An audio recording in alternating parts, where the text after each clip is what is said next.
Awami league के प्रदर्शन से ठीक एक दिन पहले ढाका में हिंसा हुई है। शेख मुजीबुर रहमान के घर को आग लगा दी गई है। पूरा घर खाक हो गया है। कई घंटों तक ये बवाल होता रहा। आज बांग्लादेश में शेख हसीना की पार्टी आवामी लीग का प्रदर्शन है। ढाका के धान मंडी इलाके में बंग बंधु मुजीबुर रहमान के घर पर हमला कर दिया गया।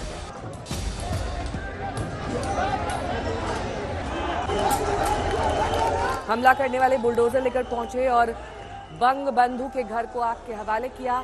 इस बीच आज के प्रदर्शन को देखते हुए हजारों की संख्या में अवामी लीग समर्थक, कार्यकर्ताओं और नेताओं की गिरफ्तारी हो गई है।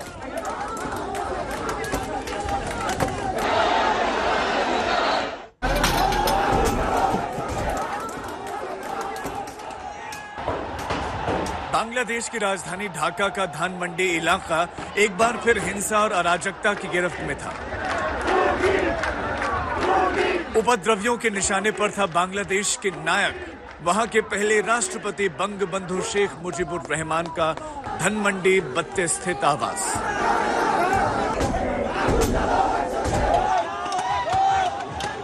जिसे काफी पहले संग्रहालय का रूप दिया गया था। तस्वीरें देखिए किस तरह मुजीब के घर में तोड़फोड़ हो रही है।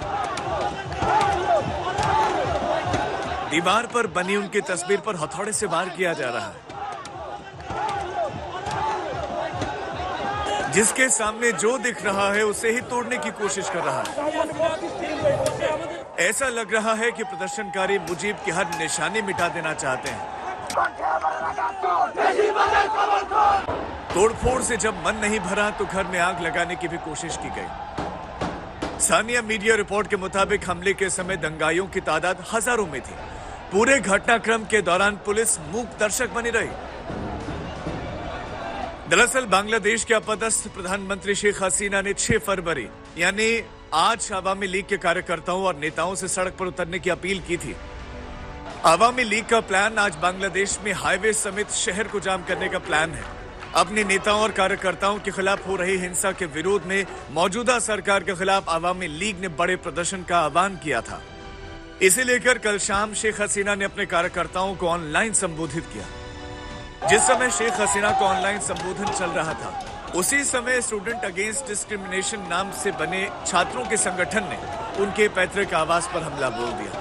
हालांकि छात्र संगठनों ने पहले ही सोशल मीडिया पर फासिबाद के तीर्थ स्थल से छुटकारा पाने के लिए बुलडोजर जुलूस का ऐलान किया था, लेकिन शेख हसीना के ऑनलाइन संबोधन शुरू होते ही छात्रों के संगठन ने तय समय से 1 घंटा पहले ही मुजीब के घर पर धावा बोल दिया। बांग्लादेश पिछले कुछ समय से हिंसा की चपेट में है। पिछले साल 5 अगस्त को छात्र संगठनों के आंदोलन के बीच शेख हसीना को स्वदेश छोड़कर भारत आना पड़ा। ढाका के धान मंडी 32 स्थित शेख मुजीबुर रहमान के इस घर का बांग्लादेश के इतिहास में एक खास महत्व रहा है। शेख मुजीब ने इसी घर से दशकों तक बांग्लादेश की आजादी के लिए आंदोलन का नेतृत्व किया, लेकिन इन तस्वीरों से साफ लग रहा है कि वक्त का पहिया पूरी तरह घूम चुका है। दिल्ली से आशुतोष मिश्रा के साथ आज तक ब्यूरो। अनुपम मिश्र मेरे सहयोगी इस वक्त तमाम जानकारी के साथ जुड़ गए हैं। अनुपम, ये माने कि शेख हसीना का जो ऑनलाइन संबोधन था उसने आग में हवा दी है दरअसल?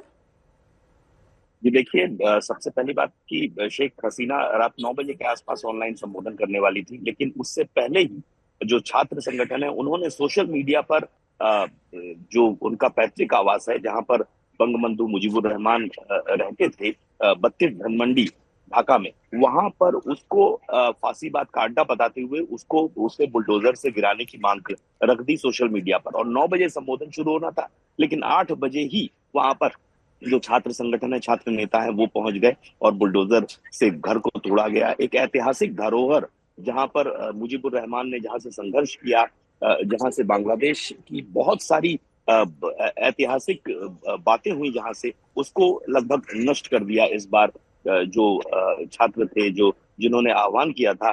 और सबसे बड़ी बात है कि एक तरह से अवामी लीग फिर से उठने की कोशिश कर रही थी। आज सारे बांग्लादेश में प्रदर्शन होने की बात है, लेकिन उससे पहले ही इस तरह का जो हमला किया गया है उससे ये जो प्रदर्शन है उसको दबाने की कोशिश है।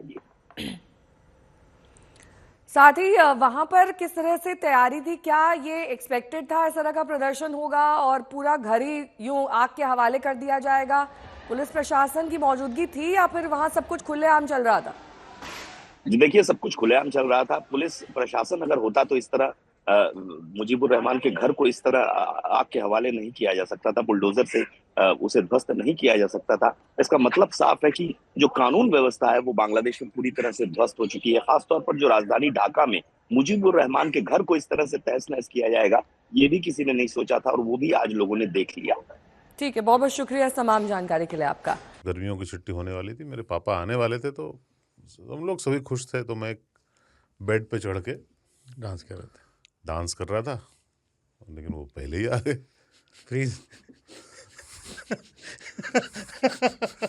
तो मैं उस समय तो कंटिन्यू नहीं कर सकता था, तो फ्रीज फ्रेम टाइप का हो गया। कसम पैदा कर